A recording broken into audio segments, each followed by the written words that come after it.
Hi all welcome to study well with me. ഇന്നത്തെ വീഡിയോയിലൂടെ നമ്മൾ പഠിക്കാൻ വേണ്ടി പോകുന്നത് ദ സെറാങ് ഓഫ് റാനാഗഞ്ചി എന്ന ചാപ്റ്ററിലെ ക്വസ്റ്റ്യൻ ആൻസർ ഡിസ്കഷൻ ആണ്. വീഡിയോയിലേക്ക് കടക്കുന്നതിന് മുന്നായിട്ട് നിങ്ങൾ ആദ്യമായിട്ടാണ് ഈ ചാനൽ കാണുന്നുണ്ടെങ്കിൽ എല്ലാവരും ഒന്ന് ചാനലിനെ സബ്സ്ക്രൈബ് ചെയ്ത് സപ്പോർട്ട് ചെയ്യുക. ഒപ്പം ഈ ഒരു വീഡിയോ നിങ്ങളുടെ ഫ്രണ്ട്സിനും കൂടി ഷെയർ ചെയ്ത് കൊടുക്കുക. അപ്പം നമുക്ക് ഒട്ടും ലേറ്റ് ആക്കാതെ തന്നെ നമ്മുടെ വീഡിയോയിലേക്ക് കടക്കാം. First question, what was notable about the appearance of the Indian sprang? Indian സ്പ്രാങ്കിന്റെ രൂപത്തെക്കുറിച്ച് ശ്രദ്ധേയമായത് എന്താണ്? Answer, he was squat and looked very ugly. He was with short legs and a large disproportionate head. അവൻ കുനിഞ്ഞിരുന്നു, വളരെ വിരൂപനായി കാണപ്പെട്ടു. നീളം കുറഞ്ഞ കാലുകളും വലിയ ആനുപാതികമല്ലാത്ത തലയുമുള്ളവനായിരുന്നു അവൻ. Second question, who were the passengers were on the Ranaganji? റാനാഗഞ്ചിയിലെ യാത്രക്കാർ ആരായിരുന്നു? Answer, the passengers were on the Ranaganji were tourists and pleasure seekers. വിനോദസഞ്ചാരികളും ആനന്ദം തേടുന്നവരുമായിരുന്നു റാനാഗഞ്ചിയിലെ യാത്രക്കാർ. Next question, who was Miss Chop Smith? Write a short character sketch. ഇവിടെ Miss Chop സ്മിത്തിനെ പറ്റിയിട്ടുള്ള ക്യാരക്ടർ സ്കെച്ച് എഴുതാനാണ് പറഞ്ഞിട്ടുള്ളത്. Answer, Miss Chop Smith was a passenger on the Ranaganji. She was a trusting person. She was over 30, but she dressed herself smartly and in a dashing style to look younger. She was a first class passenger on the Ranaganji. She was always seen with her male companion Ronnie. She was a snob and a big bore. Her comment about the sarang was an absurdly comic creature. When at end of the story, she asked the narrator whether he had kept the sarang in a cage, the narrator gave her a befitting reply.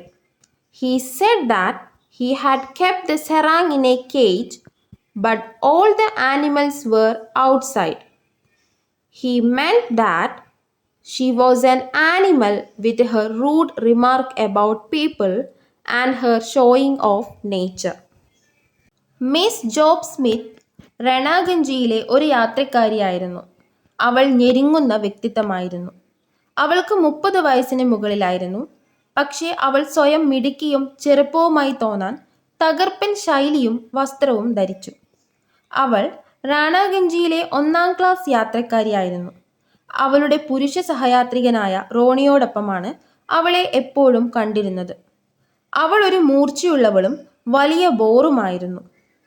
റാനാഗഞ്ചിയെക്കുറിച്ചുള്ള അവളുടെ അഭിപ്രായം ഒരു അസംബന്ധമായ comic ജീവി എന്നായിരുന്നു.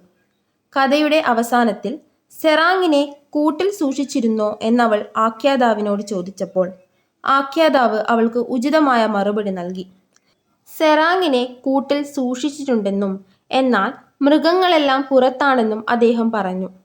മനുഷ്യരെക്കുറിച്ചും പ്രകൃതിയെ കാണിക്കുന്നതിനെക്കുറിച്ചുമുള്ള അവളുടെ പരുഷമായ പരാമർശം കൊണ്ട് അവൾ ഒരു മൃഗമാണെന്നാണ് അവൻ ഉദ്ദേശിച്ചത്.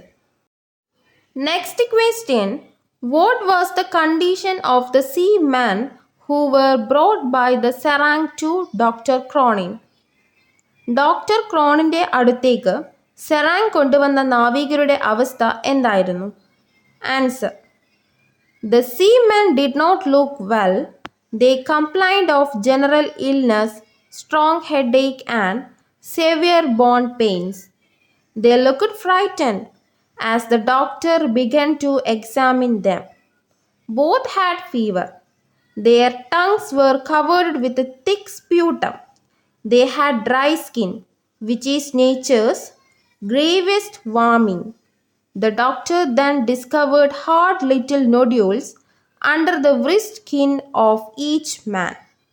It was the sure symptom of smallpox. നാവികർ നന്നായി കണ്ടില്ല, അതായത് അവരുടെ അസുഖമൊന്നും മാറിയിട്ടില്ല. പൊതുവായ അസുഖം ശക്തമായ തലവേദന, കഠിനമായ അസ്ഥിവേദന എന്നിവയാണ്. അതിനെക്കുറിച്ചിട്ടാണ് അവർ ഡോക്ടർ ക്രോണിനോട് പരാതിപ്പെട്ടത്. ഡോക്ടർ അവരെ പരിശോധിക്കാൻ തുടങ്ങിയപ്പോൾ അവർ ഭയന്നു വിറച്ചു. ഇരുവർക്കും പനിയുണ്ടായിരുന്നു. അവരുടെ നാവുകൾ കട്ടിയുള്ള കഫം കൊണ്ട് മൂടിയിരുന്നു. അവർക്ക് വരണ്ട ചർമ്മമായിരുന്നു. അത് പ്രകൃതിയുടെ ഏറ്റവും വലിയ ചൂടാണ്. ഓരോ പുരുഷന്റെയും കൈത്തണ്ടയുടെ ചർമ്മത്തിന് താഴെ കഠിനമായ ചെറിയ നൊഡ്യൂളുകൾ, അതായത് കുമിളകൾ ഡോക്ടർ കണ്ടെത്തി. വസൂരിയുടെ ഉറപ്പായ ലക്ഷണമായിരുന്നു അത്. Next question. How did A.J. Cronin concludes that the seamen were infected with smallpox? നാവികർക്ക് വസൂരി ബാധിച്ചതായി A.J. Cronin എങ്ങനെയാണ് നിഗമനം ചെയ്തത്? Answer. A.J. Cronin concluded that the seamen were infected with smallpox because he discovered hard little nodules under their wrist skin. It was the sure symptom of smallpox. നാവികർക്ക് വസൂരി ബാധിച്ചതായി A.J. Cronin നിഗമനം ചെയ്തു. കാരണം അവരുടെ കൈത്തണ്ടയുടെ ചർമ്മത്തിന് താഴെയുള്ള കടുപ്പമുള്ള ചെറിയ നൊഡ്യൂൾസുകൾ അദ്ദേഹം കണ്ടെത്തി. വസൂരിയുടെ ഉറപ്പായ ലക്ഷണമായിരുന്നു അത്. Next question. Describe captain humble. What was his reaction when he heard about the breakout of smallpox on the ship? Captain ഹാമ്പിളിനെ പറ്റി വിവരിക്കുക. കപ്പലിൽ വസൂരി പൊട്ടിപ്പുറപ്പെട്ടതിനെ കുറിച്ച് കേട്ടപ്പോൾ അദ്ദേഹത്തിന്റെ പ്രതികരണം എന്തായിരുന്നു? Answer. Captain Hambles was a thick-set man of 55.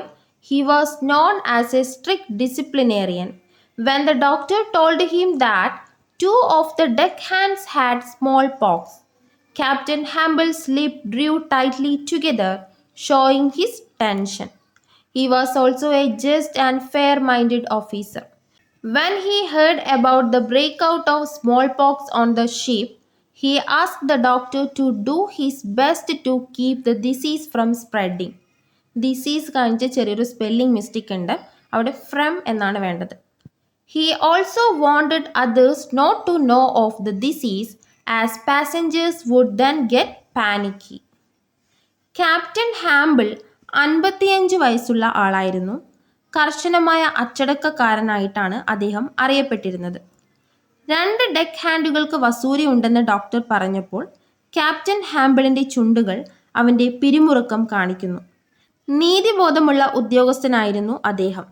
കപ്പലിൽ വസൂരി പടർന്നതിനെക്കുറിച്ച് കേട്ടപ്പോൾ രോഗം പടരാതിരിക്കാൻ പരമാവധി ശ്രമിക്കാൻ അദ്ദേഹം ഡോക്ടറോട് ആവശ്യപ്പെട്ടു. യാത്രക്കാർ പരിഭ്രാന്തരാകുമെന്നതിനാൽ മറ്റുള്ളവർ രോഗത്തെക്കുറിച്ച് അറിയരുതെന്നും അദ്ദേഹം ആഗ്രഹിച്ചു. Next question. Where and how was the shelter for the infected patients made? രോഗബാധിതരായ രോഗികൾക്കുള്ള അഭയകേന്ദ്രം എവിടെ, എങ്ങനെ നിർമ്മിച്ചു? Answer. The shelter for the infected patients was made in the back part of the ship where it wouldn't be so visible to others. Hassan was the main person who made the shelter. In an hour, he erected a large canvas shelter. Mattresses and sheets were then brought up and the 2 patients were placed there.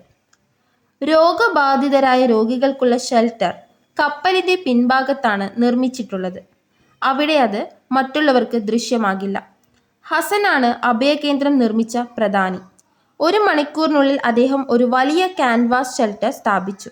പിന്നീട് മെത്തകളും ഷീറ്റുകളും കൊണ്ടുവന്ന് 2 രോഗികളെ അവിടെ കിടത്തി. Next question. How did the serang take care of the diseased patients? രോഗബാധിതരായ രോഗികളെ സെറാങ് എങ്ങനെ പരിചരിച്ചു? Answer. The Serang was very sincere and compassionate in caring for the diseased patients. It was a situation to test the strongest nerves. But the Serang was calm and undisturbed. In attending the patients, he seemed untiring. The doctor had to beg him to be careful and asked him not to go too close to the patients. But the Serang was not afraid and he continued taking care of the patients in all possible ways. രോഗബാധിതരായ രോഗികളെ പരിചരിക്കുന്നതിൽ സെറാങ് വളരെ ആത്മാർത്ഥതയും അനുകമ്പയും പുലർത്തിയിരുന്നു. ഏറ്റവും ശക്തമായ ഞരമ്പുകളെ പരീക്ഷിക്കേണ്ട സാഹചര്യമായിരുന്നു അത്. എന്നാൽ സെറാങ് ശാന്തവും അസ്വസ്ഥതയുമില്ലാത്തവനുമായിരുന്നു. രോഗികളെ പരിചരിക്കുന്നതിൽ അയാൾ ക്ഷീണിതനാണെന്ന് തോന്നി. ഡോക്ടർ ശ്രദ്ധിക്കണമെന്നും രോഗികളുടെ അടുത്തേക്ക് പോകാതിരിക്കണമെന്നും അഭ്യർത്ഥിക്കേണ്ടി വന്നു. എന്നാൽ സെറാങ് ഭയപ്പെട്ടില്ല. സാധ്യമായ എല്ലാ വഴികളിലും അദ്ദേഹം രോഗികളെ പരിചരിച്ചു. What information did doctor Cronin collect about the serang?